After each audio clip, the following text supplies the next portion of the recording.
Nagaan fayyaanne waaqayyoo isiniif haa baay'atu. Ani maqaan koo Faarfataa Dabalaa Daggafaan jedhama.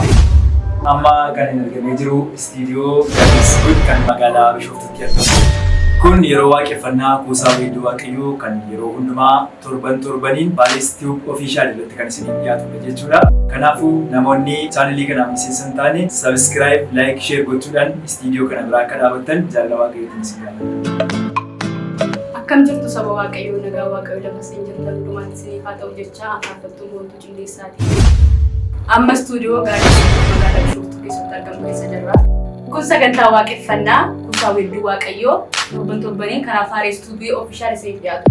Namoonni chaanalii kanaaf haaraa taatan like, share, subscribe gochuudhaan akka jala dhaabbattan jaalala waaqayyoo isin gaafadha. Akkam jirtu maatii waaqayyoo nagaa faraarri waaqayyoo haala bakka jirtan hundumaatti isiniif haa ta'u. An Faarfataa Biqilaa Bishaariin jedhama. Amma kan argamu istiidiyoo Gaadis Good magaalaa Bishoftuu keessatti argamu keessa jirra. Yeroon kun immoo yeroo waaqeffannaa kuusaa weedduu waaqayyoo karaa Paaris Tube Official isiniif dhiyaatudha. Akkasuma namoonni YouTube keenyaaf haaraa taatan like, share, subscribe akka nuuf gootan kabajaaf jaalala waaqayyoo isin gaafadha. Tole nagaaniif araarri waaqayyoo hunduma keessaniif haa ta'u. Ani maqaan koo Faarfataa Sheetuu Suuraa jedhama.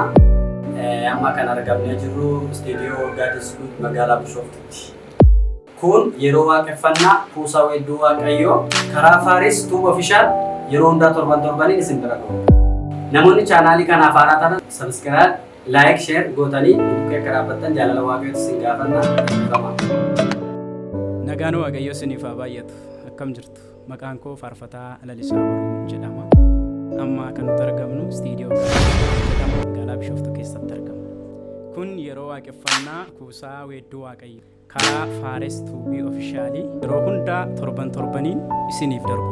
Namoonni chaanaalii keenyaaf haaraa taatan subscribe, like, share gochuudhaan akka nu cina dhaabbattan jaalala waaqayyoon isin gaafanna.